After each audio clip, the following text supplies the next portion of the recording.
Maka tadi saya penting, ada nggak kakak kelasnya yang diterima bertahun-tahun, berapa kali sudah diterima, berapa tahun diterima, IPK-nya seperti apa, ya kan, aktivitas mereka seperti apa, dan seterusnya. Ini penting. Nah, tadi saya karena melihat bahwa mereka juga di sekolah itu aktif, ya di kuliah di kampus itu juga aktif. Jadi hal seperti ini tidak bisa ditinggalkan. Memang rumit, saya setuju rumit. Tetapi kalau ini ditekuni 3 tahun berturut-turut, maka peningkatannya akan menjadi luar biasa. Peningkatannya luar biasa. Ya, sekolah yang saya dampingi 4 tahun itu ya sekolah Bakti Data. Ya, Bakti Data 5 tahun yang lalu itu atau berapa 7 tahun yang lalu hanya 1 yang masuk di PTN. Ya, dia bilang, wah Pak, anak saya tidak bisa bukan ini bukan masalah anaknya seperti apa dan sebagainya. Ini adalah masalah dari awal kita tidak menganalisa diri kita seperti apa, anak kita seperti apa, sekolah kita seperti apa. Adik-adik juga harus paham itu. Ya, tidak asal mau. Yang penting saya mau di sini tadi kata Bu Rusmala ya. Kalau udah ini nggak mau rubah ya ini aja, nggak bisa begitu. Ya, kalau udah ini aja nggak ada lagi gitu, nggak bisa begitu. Harus ada aturan-aturan main yang jelas gitu loh. Ya, jadi contoh dugaan saya 109 ini dugaan Bu Rusmala ya. Saya nggak tahu sebetulnya. Tapi kalau saya lihat dari dinamikanya, SMA 109 itu punya nilai rata-rata 84. Ya. Nah, nilai 84 yang masuk ke UI itu dugaan saya cuma kalau di SNPTN antara 3 sampai 5 di UI. Ya, di SNPTN. Karena itu sudah ada ukurannya. Itu bisa diukur. Nah, kenapa SMA 8 banyak? Karena di 8 itu rata-ratanya adalah 89,75 gitu. Nah, maka dia bisa diterima di SNPTN ini hampir 20% itu dipenuhi sama. Nah, ini yang menarik sebetulnya harus kita perhatikan seperti itu. Dengan nilai rata-rata 84 sampai dengan 84,75, sebetulnya saya ada di mana? Ini penting dipahami. Dengan pernik-pernik tadi yang banyak, pahami dulu universitasnya apa, jurusannya berdasarkan nilai seperti apa, lalu muloknya ada atau tidak, gitu ya. Contoh lagi yang muloknya jahat banget itu adalah apa? Bapak Ibu bisa lihat, misalnya Purwokerto, Unsud. Kok ini anak udah segini nilainya kok daftar di Unsud kok nggak diterima-terima gitu ya. Nah, ini penting untuk dipahami karena itu buat siapa sih, murid apa buat siapa sih? Ya, seperti itu. Itu kan dikit yang datang dikit. Itulah yang perlu diperhatikan teman-teman itu ya itu. Nah, supaya nanti tidak terjadi nilai yang sudah bagus terbuang. Ya, 81 itu bisa diterima loh di Brawijaya. Selama tepat pilihannya. Jangan 81 mintanya teknik elektro. 81 mintanya HI, nggak bisa juga. 81 mintanya misalnya teknologi pertanian, teknologi perairan, kan itu nanti ada tabelnya. Nah, saya sudah share juga ke Bu Hanora tentang nilai UTBK, skor UTBK. Nah, skor UTBK yang diterima itu rentangnya antara 500 sampai dengan 700. Ya, 500 sampai dengan 700. Nilai rapot yang diterima itu dari 80 sampai 92,5. Dari 80 sampai 92,5. Nah, kita bisa konversi di situ. Kalau nilai saya sekian, tembakkanlah ke skor UTBK. Posisi saya ada.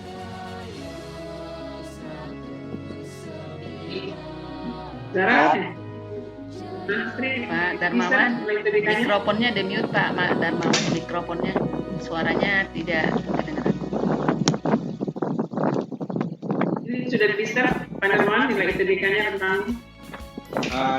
rentang nilai UTBK yang diterima 500 sampai dengan 700 gitu.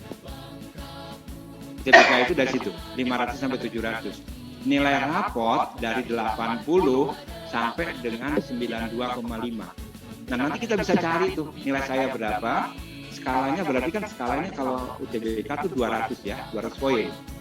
rapot berarti skalanya sekitar 125 poin. Nah, itu berarti setiap satu poin nilai rapot itu UTBK-nya bergerak di mana posisi. Kata mencarinya begitu, simple. Nah, nanti di situ banyak tuh nilai UTBK segitu tuh apa aja. Nah, ini adalah contoh bahwa sebetulnya setiap anak itu punya potensi yang cenderung sama, cuma dia mau atau tidak. Begitu. Nah, kalau dia tidak mau, maka dia harus siap tes. Ya, dia harus siap tes apa? Ya, tes tadi, tes misalnya tes UTBK. Karena UTBK ini dipakai untuk ujian mandiri juga, tolong hati-hati tahun ini, ya, jangan asal gitu. Jadi nilai UTBK yang dipakai tadi sudah saya kasih tahu rentangnya. Kalau kita tidak sampai 500, ya peluang untuk diterimanya kecil. UI menerima nilai dari 630 sampai dengan 675, tergantung jurusannya beda-beda. Maka TO kita sesuai dengan nilai maksimum yang ada di skor itu. Jadi kalau nilai kita mau bandingin, saya dengan berhasil atau tidak, lihat nilai TO saya di posisi maksimum atau tidak. Jadi secara sederhana mungkin seperti itu ya yang bisa saya sampaikan ya pada adik-adik. Nanti mungkin kita bisa lebih banyak tanya jawab, mungkin lebih enak begitu. Begitu Bu Nora ya, saya kembalikan. Ya, terima kasih pada nama. Saya juga berharap sharingnya ini lebih kepada dialog interaktif dengan anak-anak, karena kemarin sudah saya sampaikan kepada anak-anak lampiran untuk rapor. Jadi silakan bertanya kita boleh dengan sesi pertanyaan ya Pak Darmawan ya dan kakak-kakak alumni. Silakan ajukan pertanyaan secara langsung, buat reaction-nya, tunjuk tangan atau bersuara, akan kami persilakan untuk bertanya. Bu Zara, Ya, silakan. Yang ingin bertanya tolong dibuka kameranya, terus unmute ya, speakernya dibuka dan sebutkan nama, kelas serta pertanyaannya. Untuk siapa, ada Pak Darmawan dan kakak-kakak alumni. Ayo, disilakan yang ingin bertanya. Permisi Kak, boleh tanya Kak? Ya, dari siapa nih? Azkia Musida dari kelas 12 IPS 2 Kak. Ya, Azkia, apa pertanyaannya? Kalau misalkan dari nilai rapotnya itu ada yang naik turun Kak, dan jurusan yang dipilih itu bergantung juga sama nilai mata pelajaran itu. Nah, kira-kira strategi yang diambil itu bagaimana ya Kak? Mungkin sedikit bisa bantu jawab kali ya pertanyaan Azkia. Iya boleh Kak, makasih Kak. Iya, misalkan ada suatu jurusan, misalkan Azkia mau ambil sosiologi, namun di sosiologinya ada yang naik turun. Nah, yang harus strategi yang dipertimbangkan adalah seberapa jauh turunnya. Kalau pengalaman kakak dulu, bimbingan dan juga konseling dengan para guru dan para guru BK, itu jika memang turunnya tidak lebih dari 3 poin, misalkan 85 menjadi 82, itu masih bisa dipertimbangkan, asal nilai semester selanjutnya itu misalkan naik banget menjadi 9 contohnya. Jadi misalkan 85, 82, 83, 85, 82, 9, nah itu akan terbantu seperti itu. Jadi kalau bisa sih tidak di bawah 0,3 turunnya. Kayak gitu. Itu untuk menjawab strategi yang perihal nilai. Terus yang kedua, apakah harus mengutamakan jurusan atau kampusnya. Nah, itu kan jadi pertama kampus itu kan punya peringkat masing-masing ya. Dan setiap kampus juga punya peringkat jurusan masing-masing. Jadi misalkan jurusan sosiologi itu lebih rendah peringkatnya dibanding di UNER, for example, dibanding jurusan sosiologi di Brawijaya. Brawijaya itu lebih tinggi karena minatnya banyak banget. Kalau di UNER yang minatnya banyak, misalkan antropologi instead of sosiologi. Nah itu juga Azkia harus tahu dan juga harus up to date melihat di internet, karena kan pasti setiap tahun akan berubah ya peringkatnya itu. Jadi harus tahu kayak misalkan mau ngambil jurusannya kami sejarah di UI, itu biasanya lebih tinggi dibanding sejarahnya di Unpad kayak gitu. Jadi otomatis pun pilihnya UI dulu baru Unpad seperti itu. Tapi bisa juga misalkan HI-nya, misalkan nih UI sama UGM, mungkin Askia mikirnya UI lebih tinggi dibanding UGM. Tapi kalau misalkan mau ngambil HI itu bagusnya di UGM. Jadi kamu utamakan UGM dulu, baru UI jika ingin milih HI, seperti itu. Dan juga kalau misalkan pengalaman dari kakak sama teman-teman yang lain sih, kalau misalkan mau fokusnya sama sosiologi, pilih sosiologi di semuanya. Misalkan sosiologi Unpad, UB. Jadi jangan sosiologi UI terus pilih sastra Inggris UI, habis itu pilih ekonomi UB kayak gitu. Nah itu kan sangat random dan acak ya. Jadi kalau bisa ambil jurusan satu yang sama, jadi kampus tuh melihat murid ini memiliki minat yang memang kuat di bidang ini dan dia itu passionnya di sini sangat kuat. Nah itu juga akan menjadi nilai plus. Kedua, jikalau Askia ingin mengambil sosiologi sama satu lagi antrop gitu, mau dua-duanya gitu nggak apa-apa, asal mereka itu kan satu fakultas ya kayak gitu. Kalau selagi satu fakultas tuh nggak apa-apa, jadi jangan beda fakultas. Atau misalkan teman-teman yang lain mau ngambil ini ilmu komputer kan ada yang di Fasilkom, ada yang di teknik ya, teknik komputer.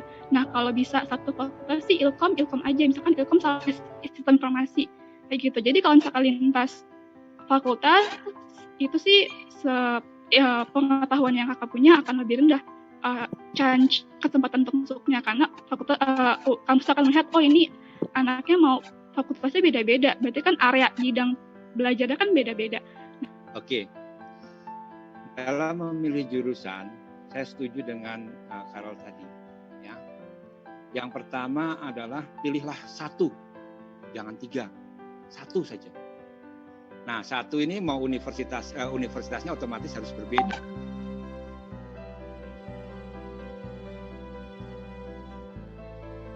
Gitu ya. Jadi bukan milik kita, jangan pilih A, karena yang kita punya nilai. Nilai itu menentukan kita milih jurusan, bukan milih universitas. Dari nilai yang kita punya tadi, maka barulah kita bisa milih universitasnya untuk mengurutkan gitu. Tapi kalau kita milih universitasnya, kita mengabaikan nilai tadi yang saya ceritakan, akan cenderung berisiko gagal. Kenapa? Kita pilih UI, sastra Inggris, nilai kita yang bagus matematika, ekonomi, geografi, kan nggak bisa begitu. Walaupun nilai kita bagus, tapi nggak akan cukup begitu. Nah, yang kedua, betul juga pendapat nilai naik turun. Kalau saya tidak 3 poin ya, saya sampai 5 poin saya temui masih sering banyak 5 poin masih mungkin, ya 5 poin itu masih mungkin. Tetapi UI itu punya karakteristik namanya kurva normal. Kurva normal itu artinya nilai terendah dan nilai tertinggi kalau bisa ke kiri tidak lebih dari 5 poin, ke kanan tidak boleh lebih dari 5 poin dari nilai rata-rata. Begitu. Jadi kalau kita punya nilai rata-rata misalnya tertingginya berapa, nah itu jangan sampai lebih dari 5 poin begitu. Tapi ada universitas lain yang tidak memperhatikan sama sekali. Udahlah, yang penting nilai secara normatifnya cukup, selesai begitu. Nah itu Askia ya. Jadi pendapat saya sudah beda jauh. Pilihlah satu jurusan yang sama, ya. Lalu universitasnya yang berbeda. Tapi jangan juga begini. Saya kan kata Bapak boleh milih. Nilai saya 85. Milihlah sastra Inggris UI. Ya ke laut, nggak bisa. Begitu. Ya. Jadi harus 85 itu ada di mana? Nanti kan sudah saya katakan tadi, perbandingkan antara skor UTBK dengan nilai rapot. 85 itu harus yang tertinggi. Itu universitasnya milihnya begitu. Jangan 85 itu kan boleh Pak saya milih. Oh boleh, tapi tetap tahu diri. Gitu. Jadi nilai kita itu harus dapat, baru di-drag ke bawah. Nah, jarak ngedraknya itu jarak pilihan 1 dan 2, itu jaraknya kalau bisa adalah 3 poin dari nilai rata-rata. Jangan pilihan pertama itu sesuai dengan aturan yang main tadi harusnya 85, pilihan keduanya 84,9. Nggak bisa juga. Cenderung nggak akan diterima. Jadi 85, pilihan yang berikutnya pilih yang 82, pilihan berikutnya pilih yang 80, begitu. Cara memilih untuk milih 3 3 universitas yang berbeda seperti itu. Ada jurusan yang sama. Oke, bisa dipahami mungkin Askia? Ya Pak, terima kasih banyak Pak untuk Oke, penjelasannya. baik. Mungkin ada pertanyaan lain?